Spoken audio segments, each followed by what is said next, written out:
A KVGC News Time is now 12 minutes after the hour of 7 o'clock. Well, with red flag warnings in effect, PG&E has initiated another public safety power shutoff this morning for 48,200 customers in the North Bay and Sierra Foothill regions.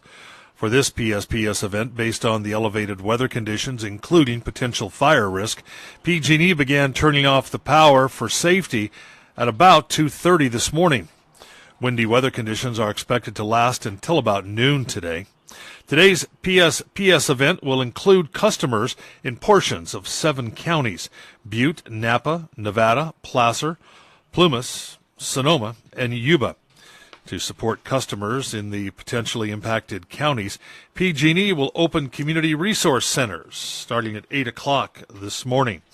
Now, public safety power shutoffs are conducted to keep the utilities customers, their families, their homes, and businesses safe.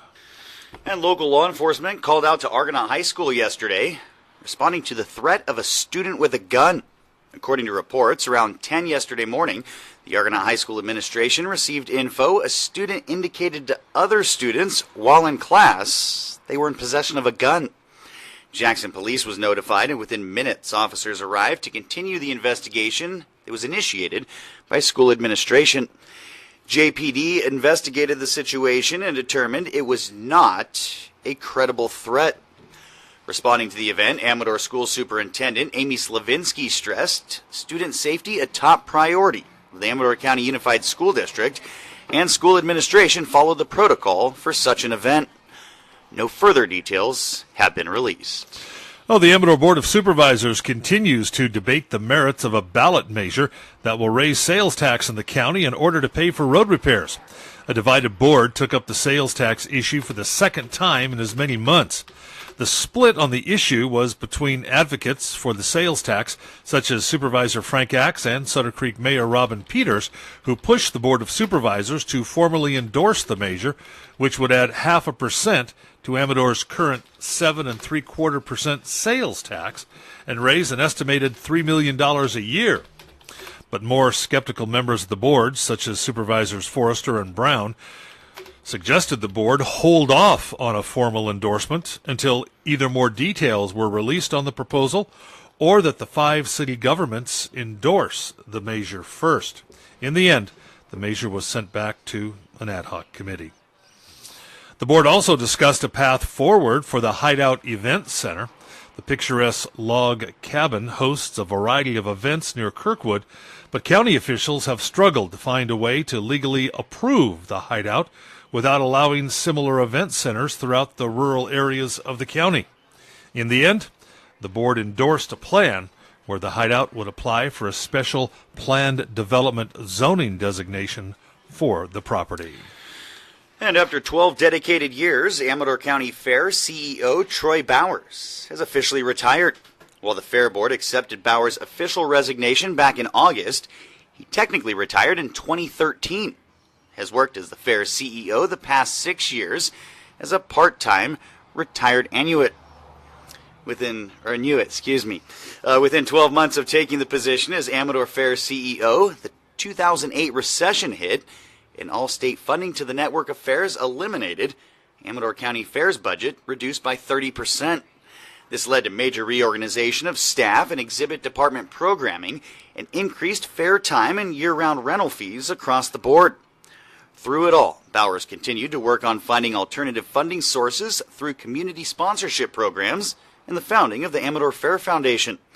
During his tenure as CEO, Bowers oversaw a number of infrastructure projects and fair improvements. Bowers has also been an active member of the Amador community, including past president of the Plymouth Foothill Rotary, serving on both the Amador County Chamber of Commerce and Amador Art Council Board of Directors.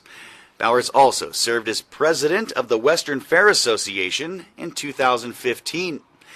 In full retirement, Bowers plans to spend time traveling with his wife, Susie. Still plans to haunt the county fairgrounds every now and then. Well, work today is forcing the closure of Highway 4 over Ebbets Pass again.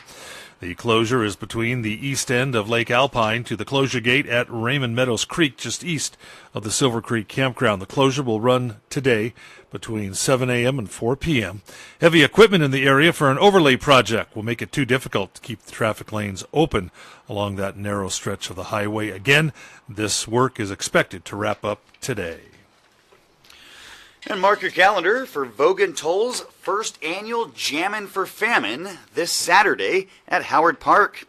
Entry only a $10 donation per person, kids under 13 free. There will be live music, of course, a raffle, hot dogs, and water for sale, with all donations going to the Amador County Interfaith Food Bank. The headliners of the event include Red Voodoo, formerly known as Teaser, and Vogan Toll. Special guests, Bottle Jack, Scott Berrien's F-150 Band, and Lizzie Juergens with comedian Gavin Myers as the MC. Again, the event will be held at Howard Park this Saturday. Gates open at 3. Enjoy a picnic-style, family-friendly event. Come on out and support the community. Sounds like a lot of fun. All right, that's going to wrap up today's local news for a Gold Country Wednesday. Supervisor Forrester will be along at 8:30 with an update on yesterday's Board of Supervisors meeting, a marathon 5-hour meeting yesterday. Now remember, for the latest news, traffic and weather 24 hours a day, to visit our website at kvgcradio.com. From the KVGC News Center, I'm JD. And I'm Jim Geedy reporting.